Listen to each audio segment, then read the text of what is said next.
Bienvenidas a Catavinas Podcast, el podcast de mujeres feministas radicales de Andalucía, que ha tenido el honor de recibir el premio de la 7ª edición Feminismo Rural 2024 de la Consejería de Igualdad de la Diputación de Cádiz por valorar y visibilizar buenas prácticas que, integrando el enfoque feminista, fomentan la coeducación, la cultura, la erradicación de la violencia machista, la participación de las mujeres y contribuye a una sociedad más justa, particularmente de los municipios de la provincia de Cádiz.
Hemos hecho un recorrido precioso, me ha encantado. ¿Te ha gustado? Auxi, me ha encantado. Hay algo profundamente incómodo en darse cuenta de que la historia que creíamos conocer está incompleta, o peor aún, ha sido contada sin nosotras. Hoy, en Catavinas Podcast, hablamos con Auxiliadora Jiménez, integrante de la Asociación Igualmente de Chiclana, impulsora de la exposición Feminismo, más de 300 años de historia, un proyecto que nace precisamente de esa necesidad: entender, ordenar y compartir una genealogía que ha sido sistemáticamente silenciada. Como ella misma cuenta, todo comienza con una pregunta tan sencilla como inquietante: ¿por qué nombres fundamentales como Clara Campoamor no formaban parte de su educación? A partir de ahí, lo que surge no es una exposición, sino una herramienta política, un recorrido que empieza con la misoginia histórica, en cómo la inferioridad de las mujeres ha sido construida y legitimada desde la filosofía, la religión y la cultura, y que avanza mostrando algo esencial: que las mujeres siempre respondieron, siempre pensaron, siempre lucharon, aunque sus voces fueran ocultadas. En esta conversación hablamos de todo eso, de las traiciones dentro de los propios movimientos sociales, de la necesidad de organización autónoma, de la deuda histórica con las mujeres feministas españolas borradas por el franquismo y también de los retos actuales: la violencia, la explotación sexual y reproductiva y los intentos de vaciar de contenido político al feminismo, porque esta exposición no mira al pasado, así, por nostalgia, mira al pasado para recuperar una herramienta, para entender qué está en juego hoy. Os dejamos con la entrevista a Auxiliadora. No se la pueden perder. Yo, antes de empezar, quería primero preguntarte cómo estás. ¿Cómo te sientes? ¿Cómo te encuentras? Bien, yo estoy ahora mismo disfrutando. Es un Disfrutando, momento ¿no? feliz porque es un proyecto que yo tenía en mente desde hace tiempo y no lo he podido realizar hasta hace muy poco. Y ahora que lo estoy compartiendo con todas vosotras, con otras asociaciones, con otras mujeres, con otras instituciones, bueno, estoy muy feliz porque es lo que quería, trasladar todo este conocimiento a otras personas que también les gusta la historia, pero que esta historia no la conocen. Conocemos que eres una mujer activista, que llevas adelante con tus compañeras la asociación Igualmente, porque ya te hemos presentado, pero yo quisiera conocer un poco más de ti. ¿Quién eres? ¿Quién es Auxi? Pues soy una mujer. Sí. Que ya es... Tengo claro que soy una mujer. Sí. Bueno, soy una persona que me gusta tener acceso al conocimiento. Desde muy pequeña también me he interesado mucho por leer periódicos, estar activa, ser parte de la sociedad, pero de manera activa. El feminismo llega porque tú tienes una conciencia de independencia, de libertad, de un proyecto, ¿no?, personal que vas desarrollando. Pero yo el feminismo como teoría, como agenda, como movimiento, pues me llega hace unos 20 años, ¿sí? Y empiezo a preguntarme por qué no me han hablado de Clara Campoamor, por qué no me han hablado de Rousseau, por qué no conozco esto. Y me llega como algo que estaba esperando. O sea, como algo que tú esperabas, ¿no? Feminismo. Sí, como una proyección de mi vida que va afianzándose, va abriendo y va tocando puertas, pero no se abren. Yo he hecho muchas cosas en mi vida, pero esta se me ha abierto. Y con muchas dificultades y muchos portazos también hemos tenido. Antes me contabas que esto era como una respuesta que tú tenías que dar hoy, ¿no? Feminismo, más de 300 años, ¿no? La exposición desde la asociación igualmente, ¿no? Cuéntanos cómo se fragua todo, ¿no? ¿Por qué? Ese por qué tan importante que antes nos estabas contando, ¿no? Parecíamos que teníamos claro que era el feminismo hace unos años. Sí. Pero llega un momento que en mi trayectoria asociativa se plantean otras cuestiones por parte de otras compañeras que no creen que el feminismo pues, es lo que aquí está explicado. Estamos hablando de divergencias entre sí, componentes de la misma asociación. Y claro, yo tenía claro lo que queríamos como proyecto asociativo, un proyecto feminista, pero me plantearon algunas dudas. Y ahí yo participo, voy a muchas escuelas feministas, conozco a maestras, me intereso, estudio, leo, pero necesitaba otro tipo de claridad. Y ahí es cuando me matriculo en el curso de Historia de la Teoría Feminista de la Universidad Complutense, que imparte y coordina Ana de Miguel, que lo funda Celia Amorós, y ahí es donde me da la claridad. De todo lo que nosotras creemos que parece que está hecho, que está pensado, que tenemos una respuesta, ahí es donde yo encuentro la claridad. Y estudio, lo hago presencial, voy todas las semanas. La diferencia que tenemos tú y yo, que tú lo has hecho presencial y yo lo he hecho online. Lo hice presencial, me sirvió muchísimo. Y claro, yo tuve que hacer un pacto hasta familiar en casa, tenía que viajar toda la semana. Aparte yo también había hecho otro máster en Madrid de liderazgo para la gestión política y ya me aficioné a viajar a Madrid, casi iba toda la semana. Para mí fue claro. Y luego lo he hablado con otras compañeras que lo han hecho antes que yo y todas coincidimos en lo mismo. Es la claridad que te da ese curso. De los términos, de los conceptos, de la historia, y yo tenía la necesidad de esto que lo supieran y lo conocieran mis compañeras y el resto de personas. He podido entender que podría ser también una respuesta política al desprestigio que puede estar sufriendo hoy actualmente el feminismo. Totalmente, sí, ¿no? Es una respuesta a eso, claramente es eso. Es decir, el feminismo ahora mismo siempre ha estado atacado, ¿no? Siempre ha tenido desprestigio, pero ahora el desprestigio viene de dentro, de gente que parece que practica el feminismo, que está en el feminismo y que habla en nombre del feminismo. Y claro, había que poner una brújula como orientación a todo este desprestigio, este ataque que vienen por otros sectores también.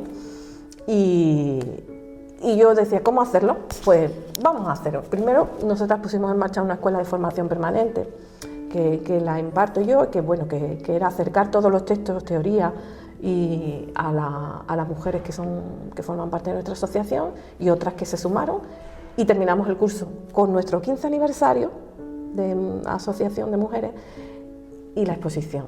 Y la inauguramos el año pasado en Chiclana, en mayo, Y luego este proyecto pues ha gustado mucho y está aquí en Jerez y va a estar en otros municipios de la provincia. El origen y la raíz, la estructura de la exposición. Vamos a pasar un poco de lleno en la estructura de la exposición. Es un recorrido histórico que comienza mostrando la misoginia desde el comienzo de la historia, prácticamente la antigüedad, la Edad Antigua. ¿Por qué es importante empezar a hacer un recorrido desde tiempos inmemoriales, desde la Edad Antigua? ¿Por qué? Necesario para aclarar el por qué nace el feminismo, por qué estamos hoy aquí dos mujeres feministas hablando de feminismo y aclarar los conceptos, como dice Celia Morón, ¿no? Hay que aclarar los conceptos para politizar, ¿no? Sí, sí. Entonces, los conceptos hay que aclararlos desde el origen. Desde el origen, el primer panel muestra la primera frase de Pitágoras, ¿no? En principio, se creó la luz y lo bueno, y en ese mismo principio se creó el caos, las tinieblas y la mujer, ¿no? Y a partir de ahí viene todo. Viene la diferenciación, viene el origen de esa desigualdad, en qué se basan esos filósofos, esos religiosos, esos escritores. En todos coincide en la inferioridad y en el desperdicio que es una mujer, porque al fin y al cabo es que la toman como algo que no vale nada. Claro. Y eso no es que no lo cuenten como yo explico el vecino del quinto o el del bar, del compañero que está en el bar o el amigo que está en el bar hablando de lo malas que son las mujeres y que no valen para nada y solo valen para fregar. Es que eso ya lo decía Aristóteles, ya lo han dicho el Génesis, ya lo ha dicho el Corán, ya lo han dicho sigue diciendo, además. Y se siguen diciendo. Y se sigue diciendo, efectivamente. Es un sistema que está ahí y tiene su origen. Y lo que vengo a decir es con todo esto, es que siempre esa misoginia ha tenido una respuesta por parte de las mujeres. Una respuesta que ha sido callada, ocultada, y nosotras las estamos rescatando. Desde el principio las mujeres han contestado a todo ese desprecio que nos han vertido tantos filósofos. Ahí vamos con el desprecio. ¿Por qué crees que todavía hay muchas personas que desconocen ese desprecio o que prefieren desconocer realmente, mantenerse en la ignorancia y desconocer esa parte de la historia que es evidente que despreciaba a la mitad de la humanidad, que somos las mujeres? Hoy en día dice que ya las mujeres tenemos igualdad, que ya hemos conseguido todo. Y es lo que hemos hablado en el grupo vuestro, ¿verdad?, en el que hemos hecho el recorrido. Las leyes cambian, se reconoce la igualdad de forma legal, de manera formal, exactamente, sí. Pero las mentalidades no. Las mentalidades, la cultura, todos esos siglos de misoginia, de machismo, de androcentrismo, todos esos siglos no se pueden cambiar de la noche a la mañana. Y esas mentalidades están ahí y no les interesa cambiar ni cuestionarse, porque se vive muy cómoda así, pensando de esa manera. Porque seguimos instalados en el patriarcado, ¿no? Totalmente. El sufragismo, por ejemplo, seguimos avanzado en la exposición, suele contarse como una anécdota romántica, como algo épica, ¿no? Sí, muy épica, muy romántica, las películas, las mujeres. Realmente fue una época trágica, ¿no?, importante, de lucha, ¿no? ¿Y crees que hoy valoraríamos igual la radicalidad de entonces, de aquellas mujeres? A ver, las mujeres, el sufragismo es la parte del feminismo con más fuerza que tenemos que reivindicar, porque es nuestra historia, de donde venimos, de que mujeres se organizaron para reclamar la igualdad de derechos y el voto, porque ellas creían que con el voto iban a mejorar las leyes para todas y nos iban a favorecer las leyes. Con el voto podían cambiar las leyes. Y ese movimiento fue un movimiento internacionalista que duró casi un siglo y de muchas traiciones. Las mujeres sufragistas esperaban de sus compañeros políticos que les concedieran el voto. Y el voto siempre era aplazado, ahora no es el tiempo, ahora no es el momento. Y todo el movimiento sufragista es una traición. La declaración de Seneca Falls fue una traición a toda la lucha abolicionista de estas mujeres por la abolición de la esclavitud. Cuando ellas se dieron cuenta de que esa lucha en la que habían participado en igualdad y por los derechos de la raza, de los varones, las mujeres de color negro, ellas se dieron cuenta que en la lucha sufragista estaban solas y por eso decidieron organizarse de manera autónoma. El sufragismo es un movimiento organizado de manera autónoma de partidos políticos, de sindicatos, porque en todos esos movimientos a las mujeres se les negaba su participación y sus derechos. Y ya está, fueron muy traicionadas a lo largo de la historia, y hay que reconocer todo ese movimiento sufragista como uno, incluso Gandhi lo reconoce, como un movimiento de lucha pacífica ejemplar para otros movimientos sociales. Y esa es nuestra fuerza, nuestra arma, el movimiento sufragista. Por eso nosotras aquí le dedicamos unos paneles muy excepcionales, significativos, con mucho colorido, porque esa es nuestra fuerza. Y la otra pregunta no me acuerdo.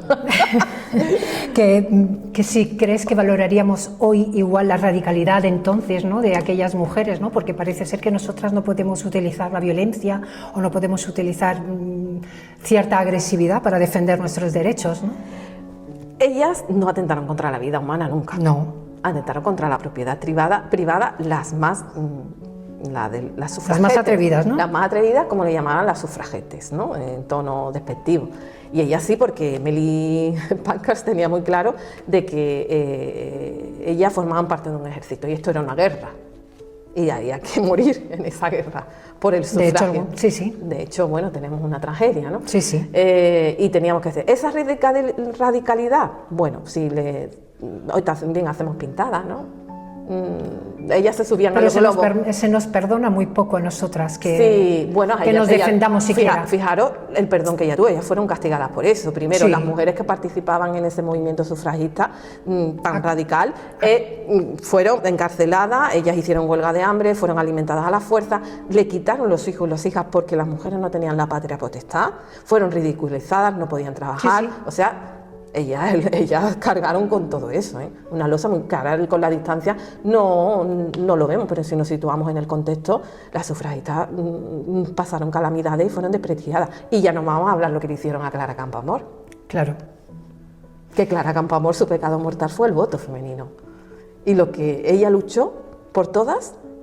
El otro día estuve en un taller infantil hablando de Clara Campoamor para niños de tercero y niñas de cuarto, quinto y sexto. ¿Eso es posible? Y hablamos de democracia, de sufragio.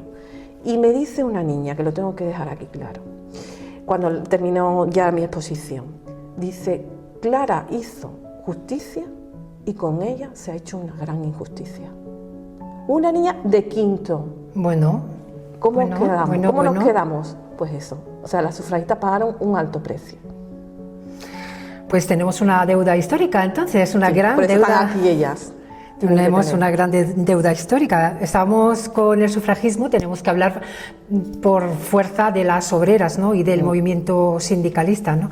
Que ¿por qué siempre se acaba separando el feminismo del sindicalismo? Lógico. Y por qué las mujeres estamos siempre en esa tesitura, ¿no? Por lo mismo, por las traiciones. Nos juntamos todos y todas a mejorar nuestros derechos y a nuestras mejoras laborales.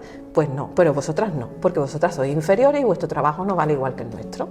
Como no vale igual que el nuestro... Nuestra causa siempre eso dicen los varones, ¿no? No vale el nuestro y entonces vosotras trabajáis menos, tenéis menos conocimiento y no podéis estar a la altura. Vaya. Y ellas, otra vez, otra traición, se salen de esos movimientos sindicales y organizan sus propias organizaciones sindicales, que las tenemos ahí en la y luego se preguntan por qué nos enfadamos. ¿Qué deuda histórica, Auxi, tenemos con las feministas españolas, ya que mencionabas precisamente hace un momento a Clara Campoamor, anteriores al franquismo? ¿Sientes que la represión franquista, por ejemplo, cortó una de las genealogías que todavía estamos reconstruyendo? Totalmente. A Clara Campoamor, Amelia Valcárcel hace una referencia de cómo conoció a Clara Campoamor, de su historia, y ella lo dice claro, es que no la conocíamos, claro. Es que estaba oculta. Olympe de Gouges en Francia igual estaba oculta. Todas estas mujeres han estado pues no sé en qué libro lo han metido, ¿no? Pero en el libro del olvido. En el libro del olvido. Ese es un gran titular, el libro del olvido. El libro del olvido. Y claro que tenemos una deuda importantísima. Y digo, esta exposición faltan muchísimas mujeres. Y cada vez. Y lo bueno de esta exposición es que es adaptable y se puede ampliar. Y demasiado bien las has adaptado en este espacio. Y tenemos ahí muchísimas mujeres que han aportado y estamos rescatándolas porque son los referentes que tenemos. Son mujeres muy valientes que nos acusan de decir, no vayáis al pasado, mirad para adelante. Esa es nuestra fuerza. El pasado es nuestra fuerza. Claro. es nuestra fuerza para seguir adelante, con todo el trabajo que ellas hicieron, con todos los caminos que ellas abrieron, las dificultades que ellas tenían. Nosotros lo tenemos ahora muy fácil para reclamar, vamos, venga, nos manifestamos, venga, sí, que hay que trabajar, pero es que ellas no tenían derecho a manifestarse, ellas no tenían derecho a hablar. Tenemos que hablar del feminismo radical, sé que no tenemos mucho más tiempo, pero tenemos que hablar del feminismo radical que analiza la raíz, ¿no? La raíz de la desigualdad sexual. ¿Por qué crees que el análisis sigue siendo incómodo hoy, Auxi? ¿Y crees que hay un intento de borrar esta etapa del relato histórico? Porque ha sido una constante. El relato sexual y la lucha contra la explotación sexual, contra la violencia sexual, ha sido una constante a lo largo de toda la historia del feminismo, pero a lo largo de toda la historia de la lucha de las mujeres. Eso lo cuenta muy bien Ana de Miguel, cuando ella dice que en los años 70 sexo, droga y rock and roll. Ella lo explica muy bien, ¿verdad? Aquí hemos visto en la exposición, en el recorrido, que las mujeres eran las primeras esclavas. ¿Para qué? Para el ámbito doméstico, para las tareas domésticas, para la reproducción y la explotación sexual. Claro. Es que es la opresión. Esta es la raíz de la opresión. Si tú quitas esta X, esta raíz, ¿qué te queda? ¿Que las mujeres somos libres ya? ¿Somos libres de verdad? ¿Hemos conseguido la libertad? Todavía no estamos, porque el trabajo sexual es libertad, cuando es una de las mayores, las primeras opresiones de las mujeres. Pues pasa que el patriarcado es muy listo, se adapta a todos los tiempos y ahora pues nos da la vuelta con nuestros mismos términos y nos los coloca todo para seguir él perpetuando, ¿no? Y nos coloca donde quiere. En lo público y en lo privado, pero donde quiere. Donde quiere, todavía en lo público y en lo privado, pero donde quiere. Exactamente, y así estamos, por eso tenemos que sacar toda nuestra historia porque es nuestra fuerza. ¿Cuáles son hoy, Auxi, las reivindicaciones pendientes más urgentes? Si una adolescente, por ejemplo, ¿no?, visita la exposición, ¿qué te gustaría que se llevara? Lo más importante, ¿qué te gustaría que se llevara grabado en su cabeza? ¿Qué es lo que te gustaría que recordara más importante? La agenda es importantísimo, que es el último papel, nosotras donde plasmamos la agenda que tenemos, ¿no? La agenda es clara, ¿no? La violencia machista, la violencia sexual, las agresiones sexuales están ahí, estamos luchando contra ello y de manera poco eficaz.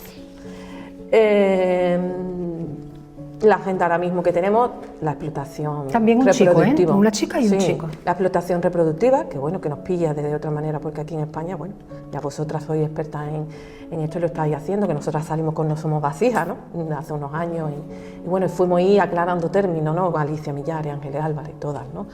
Luego tenemos algo importantísimo que tenemos en la mesa, que es la abolición de la prostitución, del sistema prostitucional. Y tenemos ahí unas ordenanzas municipales que tenemos que sacar, una ley abolicionista, y esto es lo que nos atraviesa ahora mismo, porque es lo que el mensaje, lo que estaba hablando Ana, lo que el mensaje que está dando a los chicos y a las chicas, que las chicas se pueden vender y los chicos lo pueden comprar. Y esto que esta sociedad está basada es que en eso, en la compra, en la venta, esa es la igualdad. Cuando es lo de toda la vida, como hemos visto, ¿no? Sí.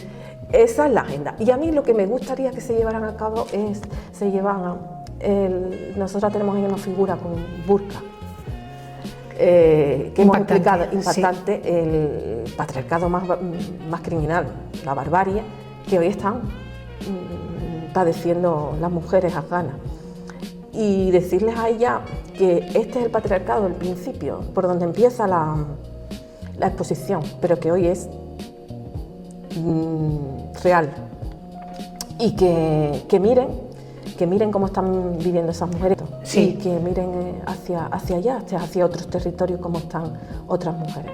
Pues yo quería decir que a todas las compañeras feministas que estamos en un buen tiempo, que creo que vamos haciendo camino y que tenemos que tener como fortaleza nuestra historia, toda esta genealogía de mujeres. Estudia un poquito, hay que estudiar un poquito de feminismo. Sí, y como siempre digo, se estudia y se vive y se comparte con compañeras, haciendo alianzas con compañeras, con asociaciones de mujeres y dando un poquito, que está muy fácil decir, oye, esto no me gusta lo que ha hecho esta asociación, y decirlo en Twitter, en Facebook y tal, y hacer esto, pero el trabajo día que llevamos las asociaciones de mujeres es muy importante y que participen en las organizaciones de mujeres, que cuesta mucho, pero creo que tenemos un papel fuerte y determinante en la sociedad, pero necesitamos colaboración, unión y sinergias. Pues desde aquí nosotras queremos felicitar a la asociación igualmente y en este caso a Auxi Jiménez por el trabajo tan maravilloso que han hecho en esta exposición.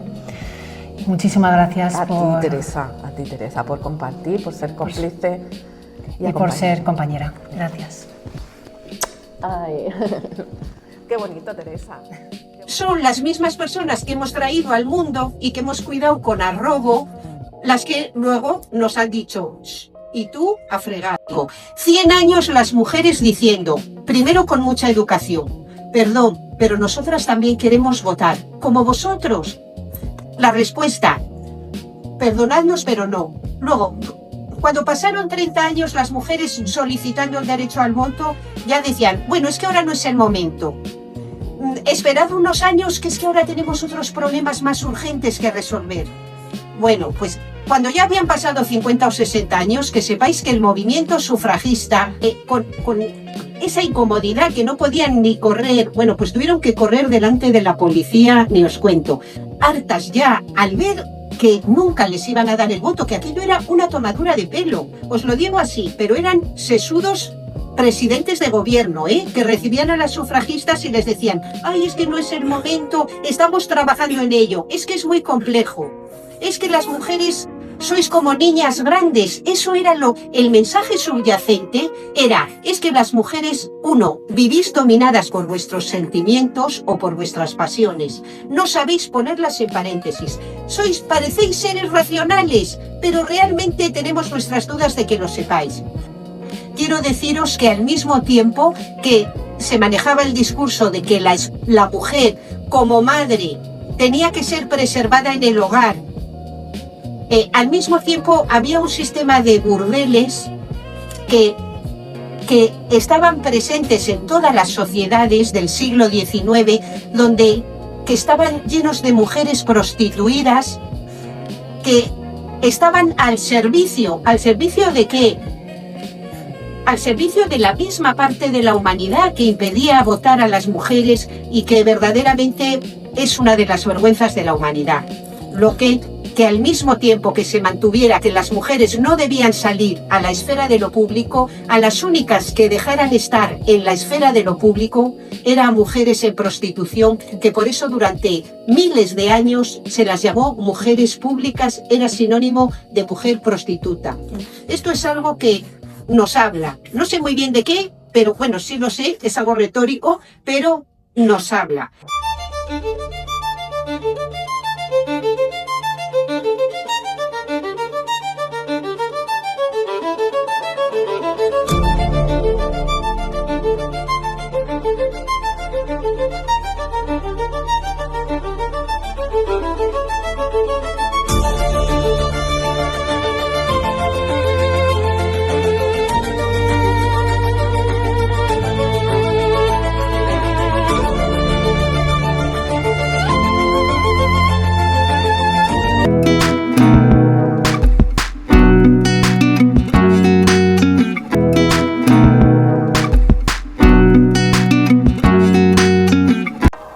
Las feministas tenemos la necesidad de apelar a la sociedad y a los gobiernos a elaborar propuestas consistentes que den una respuesta real y efectiva al gravísimo atentado a nuestros derechos mínimos a tener una vida libre de violencia y explotación.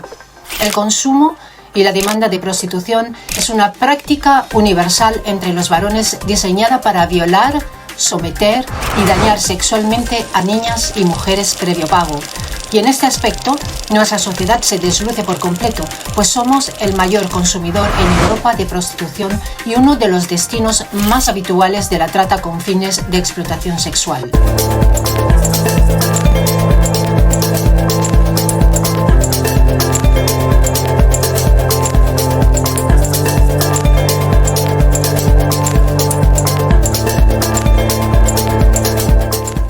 Buenas tardes, María. Buenas tardes, Teresa. Bienvenidas a Mujeres en Primera Línea. Hoy queremos abordar un documento que no puede quedar en la sombra, el informe sobre delitos contra la libertad sexual en España, con datos oficiales del Ministerio del Interior hasta 2023 y actualizado hasta 2024, con el informe de Feministas CAT, con datos del INE Este es un informe que desnuda una realidad durísima, la violencia sexual en España, que no es puntual, no es anecdótica y tiene un patrón claramente definido. ¿Qué tal, María? ¿Empezamos? Me alegra de verte. Empezamos. Bueno, un placer estar de nuevo aquí. Sí, es un informe que obliga a mirar de frente una verdad incómoda.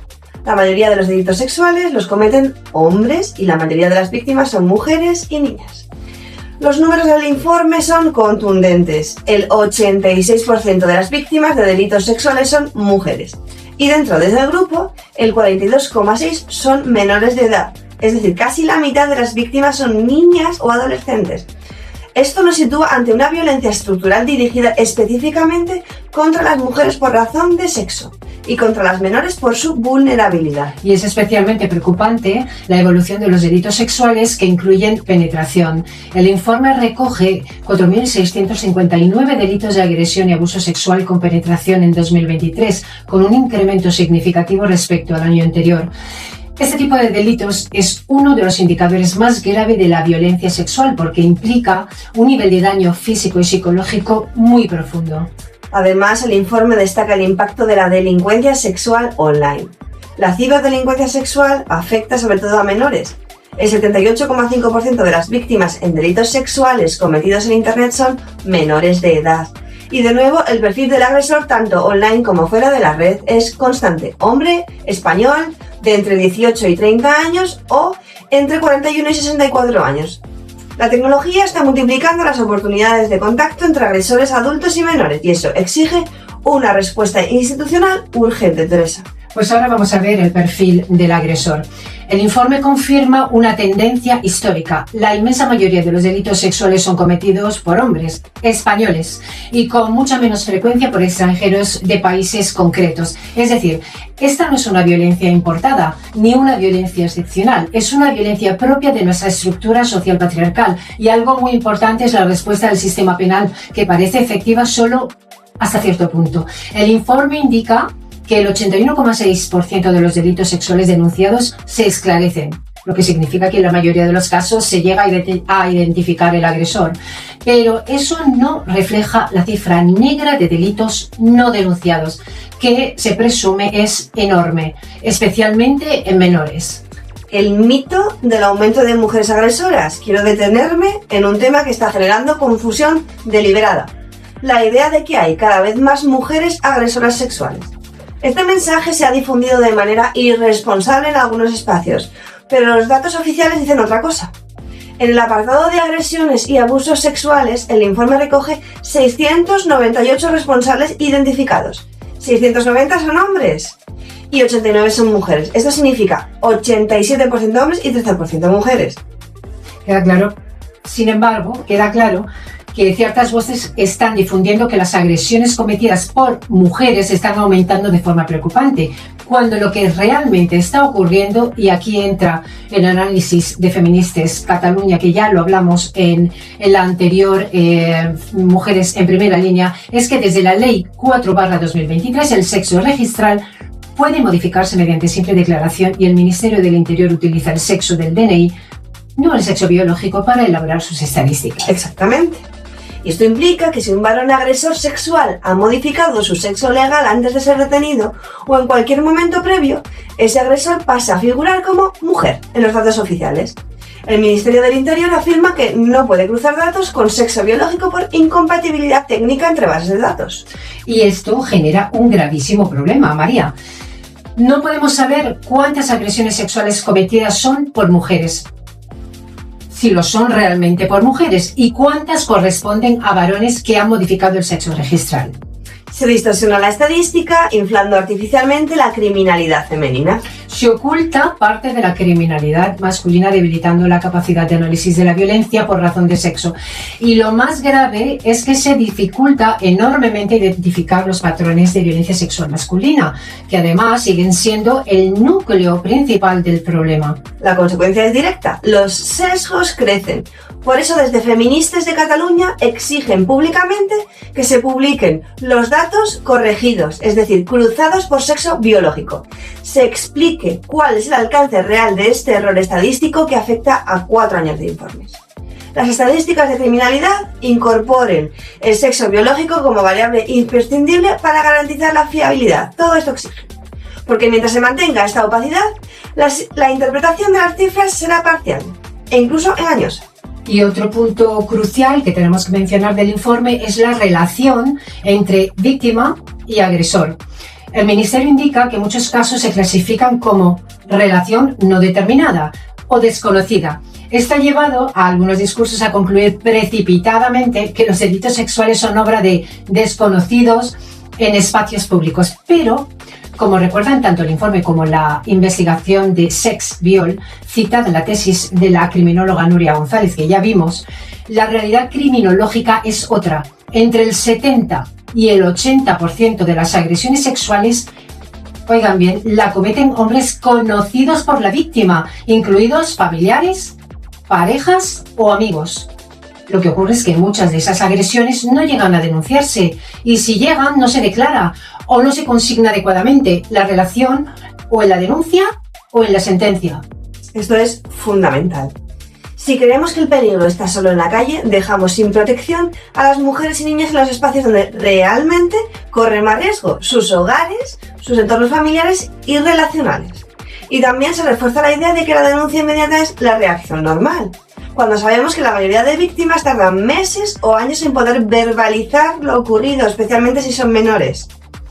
En cuanto a la distribución territorial, tenemos que decir que el informe señala tasas especialmente elevadas en las Islas Baleares, en Navarra, en Cataluña, en Ceuta, en Canarias, en la Comunidad Valenciana. Pero es importante aclarar algo. Esto no indica que en esas comunidades haya más agresores. La tasa depende también de los factores como el turismo, la densidad, los modos de denuncia y también los recursos que haya a nivel policial. Lo que sí es indiscutible es que es una tendencia ascendente en determinados tipos de delito. Un aumento notable en agresiones grupales, aunque siguen siendo minoría. Un incremento preocupante en ciberdelitos sexuales y una intensificación de los delitos sexuales con penetración. Estos indicadores requieren políticas públicas ajustadas a la realidad, que consiste en educación sexual integral, prevención digital, regulación del acceso a la pornografía, y formación específica para jueces, fiscales y policía. Por tanto, estamos ante un informe que confirma lo que el feminismo viene diciendo durante décadas. La violencia sexual en España es violencia estructural masculina, ejercida mayoritariamente por hombres contra mujeres y niñas, y cualquier intento de diluir esta realidad, sea mediante discursos negacionistas o mediante estadísticas adulteradas por el sexo registral, nos deja sin herramientas para abordarla. Necesitamos datos claros, rigurosos y transparentes. Necesitamos que el Estado vuelva a registrar el sexo biológico en las estadísticas criminales. Y necesitamos políticas que entiendan el problema en su raíz. Una socialización masculina que favorece el dominio, el control y la violencia sexual. Gracias por acompañarnos en este episodio. Que estos datos no queden en un documento, que se conviertan en acción, en protección y en políticas públicas. Nos escuchamos en el próximo Mujeres en Primera Línea de Catarinas Podcast. Como siempre, en comentarios encontrarán los enlaces. Muchas gracias a todas.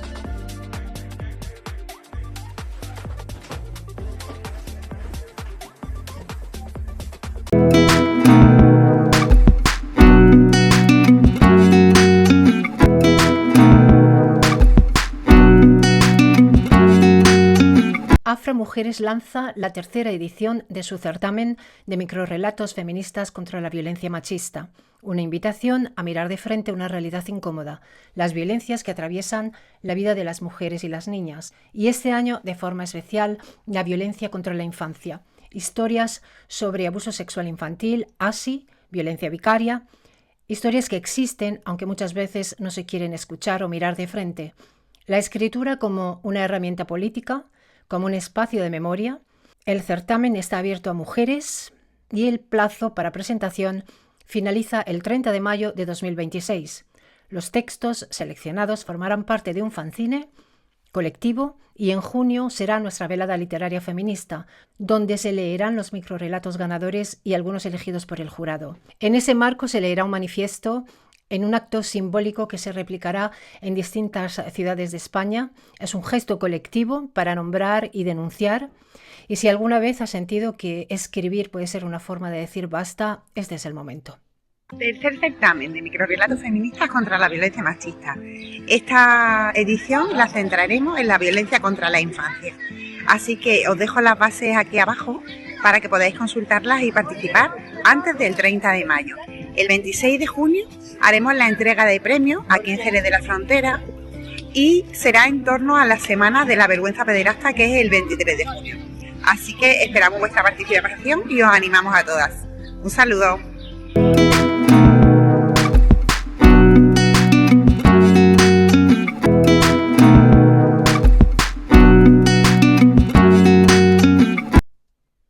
El pasado 28 de marzo, Afromujeres se reunió de nuevo en torno a nuestro taller en la Biblioteca Ana de Miguel y decidimos hablar de ira femenina. El lugar se convirtió en un espacio de reflexión, escucha y cuestionamiento.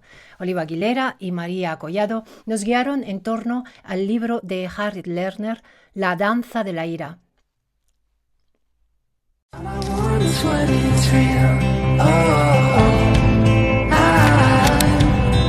Stand by you, even though in your darkest days, you know that I will never change.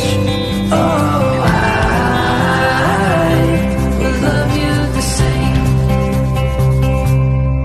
Oh, I will keep you safe for all my life, and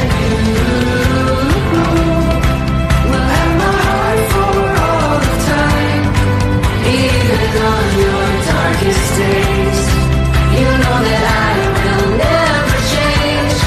Oh, I will love you the same.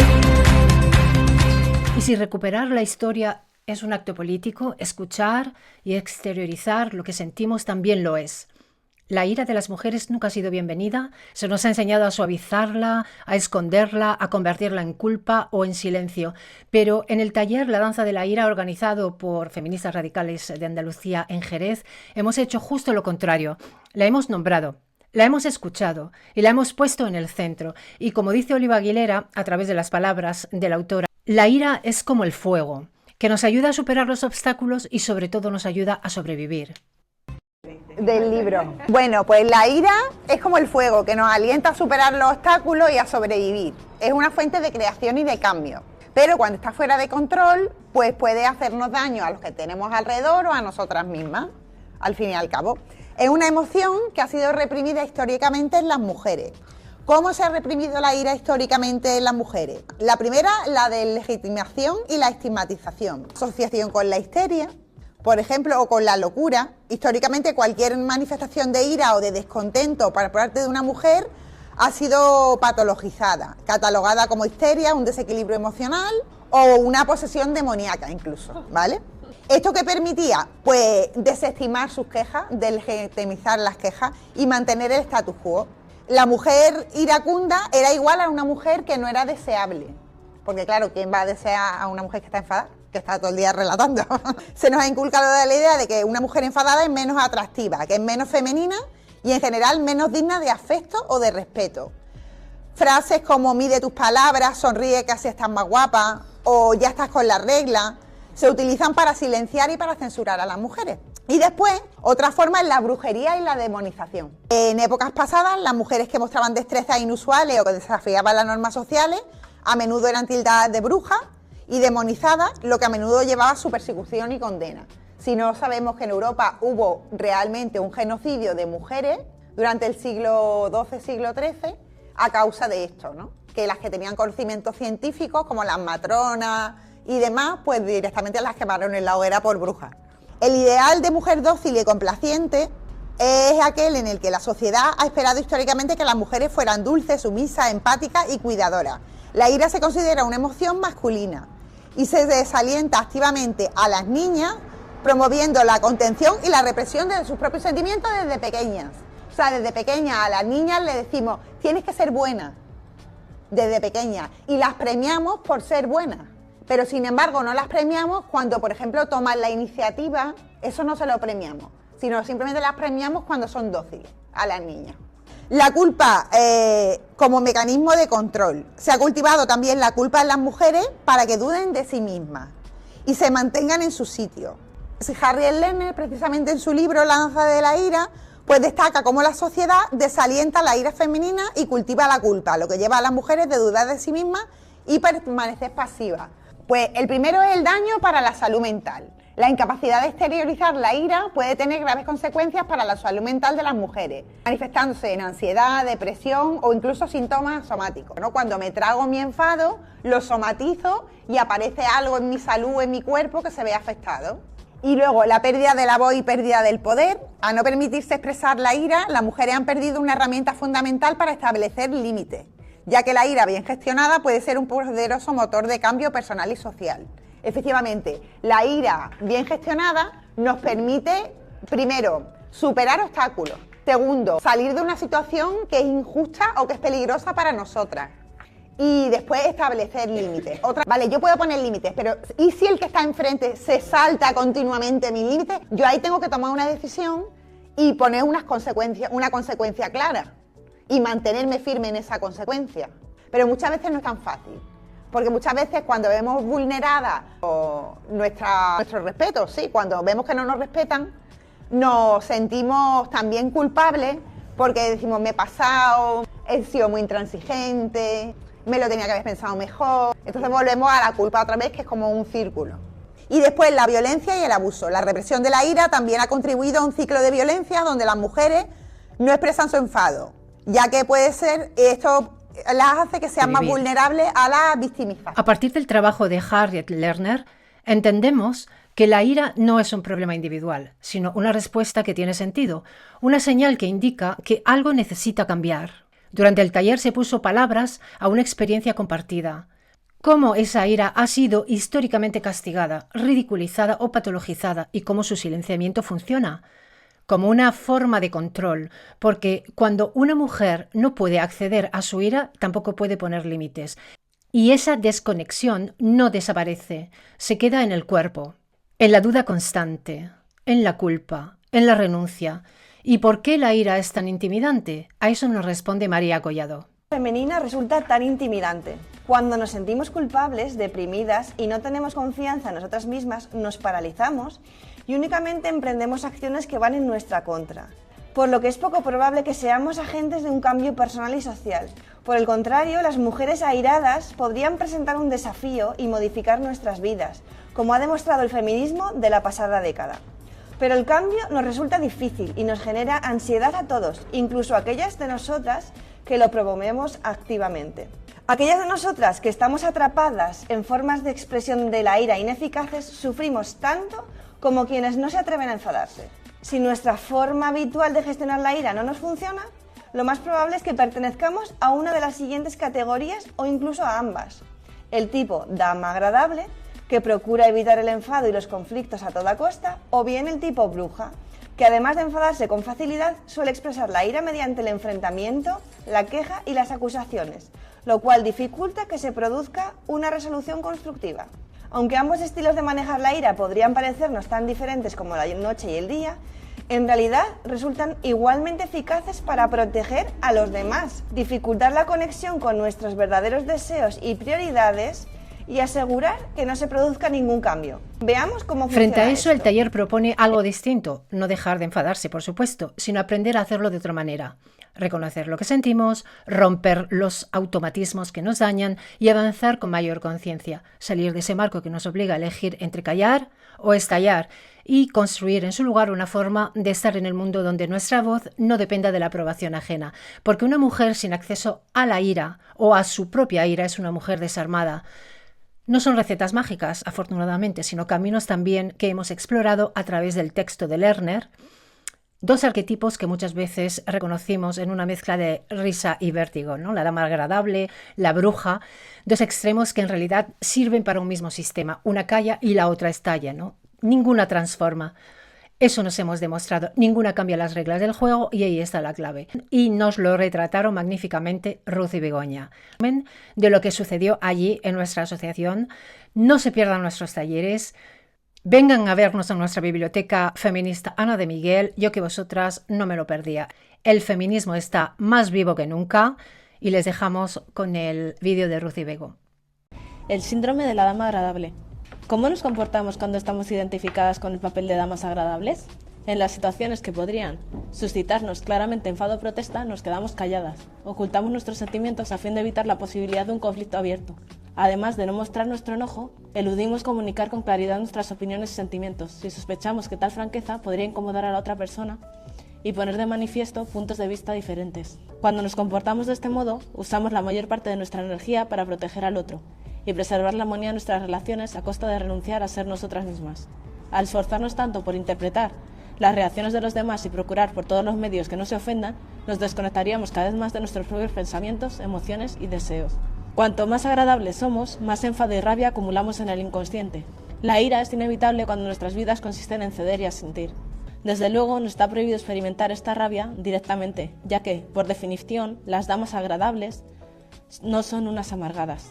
De este modo comienza un ciclo autodestructivo que se perpetúa a sí mismo. Cuanto más cedemos y nos amoldamos a los demás, más crece nuestra ira. Cuanto más nos esforzamos en reprimirla, más tememos inconscientemente una erupción volcánica si la expresamos, de forma que la reprimimos todavía más y así sucesivamente. Cuando finalmente estallamos, probablemente queden confirmados nuestros peores temores acerca del carácter irracional y destructivo de nuestra ira, y los demás podrían tacharnos de neuróticas, mientras que el verdadero problema permanece sin ser abordado y el ciclo comienza de nuevo. Si bien a las damas agradables no nos resulta fácil enfadarnos, es posible que seamos expertas en sentirnos culpables. Nada consigue entorpecer tan eficazmente el reconocimiento de la ira como culpabilizarse o dudar de una misma.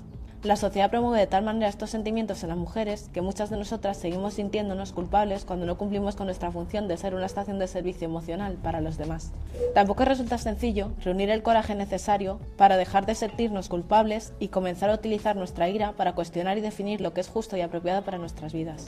Es posible que nos llamen egoístas, inmaduras, egocéntricas, rebeldes, poco femeninas, neuróticas, irresponsables, mezquinas, frías o castrantes. Cuando nos enseñan que nuestra valía e identidad residen en amar y ser amadas, resulta demoledor que se cuestione nuestro atractivo y feminidad. A diferencia de las mujeres que encarnan el modelo bruja, condenadas a perder los concursos de popularidad o incluso el trabajo, las damas agradables son recompensadas por la sociedad. El coste personal, sin embargo, es muy elevado y afecta a todos los aspectos de nuestra vida emocional e intelectual. No ver, escuchar ni decir nada malicioso se convierte en la regla inconsciente para aquellas de nosotras que nos vemos obligadas a negarnos el reconocimiento y la expresión de nuestra ira. En consecuencia, la cantidad de energía creativa, intelectual y sexual que queda atrapada por esta necesidad de reprimir la ira y no ser conscientes de sus causas es sencillamente incalculable. La bruja. Aquellas de nosotras que encarnamos el papel de brujas no tenemos reparo en enfadarnos y exponer nuestras diferencias. Sin embargo, en una sociedad que no valora particularmente a las mujeres que expresan su rabia, esta actitud nos pone en riesgo de ganarnos alguna de las etiquetas que tratan de silenciarnos cuando otros, especialmente los hombres, nos ven como una amenaza. En este caso, ser calificada de bruja castrante podría convertirse en una profecía autocumplida. Los términos e imágenes negativos que representan a las mujeres que manifiestan su oposición son algo más que crueles estereotipos sexistas. Calificativos como gruñona o quejica denotan inutilidad e impotencia, términos que ni siquiera implican la posibilidad de un cambio. Estas etiquetas reflejan la posición de estancamiento que caracteriza nuestra vida cuando nuestra intensidad emocional no resulta transformadora. Cuando expresamos la ira de forma ineficaz, podemos quedarnos atrapadas fácilmente en un círculo vicioso. Si bien tenemos momentos reales para estar enfadadas, al no formular nuestras quejas con claridad, podríamos obtener desaprobación en los demás en lugar de comprensión. Esto solo sirve para incrementar nuestra sensación de amargura e injusticia, mientras que siguen sin identificarse los verdaderos problemas. El problema surge cuando nos quedamos atrapadas en un patrón de lucha, quejas y acusaciones infructuosas que alimenta aún más la situación a la que nos enfrentamos. Cuando esto sucede sin darnos cuenta, protegemos a los demás a costa de nosotras mismas.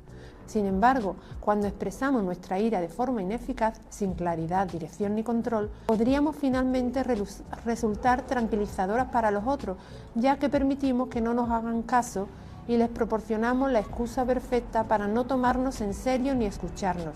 ¿Has observado alguna vez cómo la persona con la que estás enfadada va serenándose y adquiriendo un tono más intelectual a medida que te enfureces y te pones cada vez más histérica?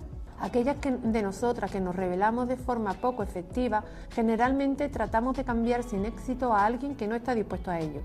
Cuando fracasan nuestros intentos de modificar las creencias, sentimientos, reacciones o conductas de la otra persona, es posible que continuemos actuando de un modo predecible que solo sirva para intensificar esos mismos problemas de los que nos quejamos. Así pues, este tipo de enfrentamiento preserva los antiguos patrones que rigen nuestras relaciones tan eficazmente como el silencio de las damas agradables. Todas las mujeres hemos experimentado de primera mano estos patrones de conducta autodestructivos que tienden a perpetuarse. De hecho, las damas agradables y las brujas son en realidad las dos caras de una misma moneda, a pesar de su apariencia radicalmente opuesta. Después de que todo ha sido dicho y hecho, o ninguna de las dos cosas, el resultado es el mismo: nos sentimos inútiles e impotentes. Sabemos que no controlamos ni la calidad ni la dirección de nuestra vida, y nuestra dignidad y autoestima se resienten al no haber clarificado ni afrontado los verdaderos problemas. A la mayoría de nosotras no se nos ha enseñado a utilizar la ira para clarificarnos y fortalecernos, tanto nosotras mismas como nuestras relaciones. En lugar de eso, se nos ha alentado a temerla en exceso, a rechazarla por completo, a desplazarla hacia objetivos inadecuados o bien a dirigirla contra nosotras mismas. Tenemos que empezar a desaprender todo esto de forma que podamos emplear la energía de la ira para potenciar nuestra propia dignidad y desarrollo.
La poesía de la afgana Nadia Anjuman es testimonio del dolor y la resistencia de la mujer afgana al sometimiento de una sociedad patriarcal. Cantar mi tristeza. Ya no deseo abrir mi boca. ¿A qué debería cantarle? Odiaba por la vida. No veo diferencia entre cantar y callar. ¿Por qué tendría que hablar de dulzura cuando me siento amarga? Oh, el puño del opresor golpeó mis labios. No tengo compañía. ¿Para quién he de ser amable?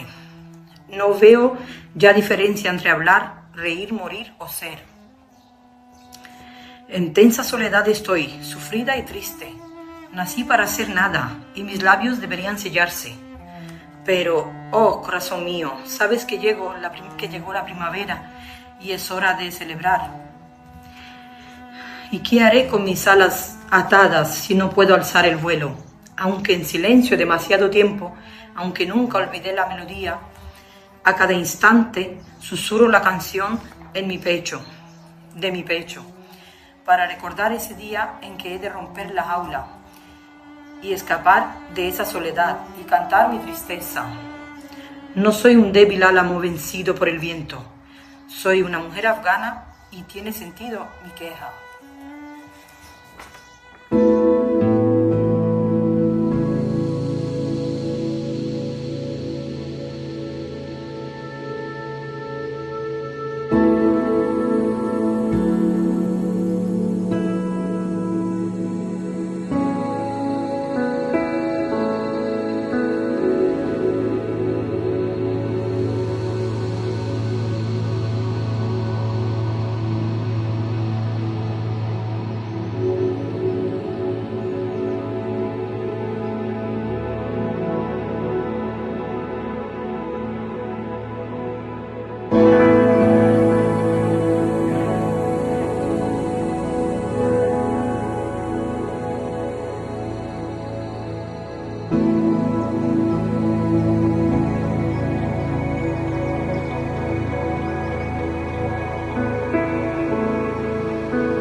Oh.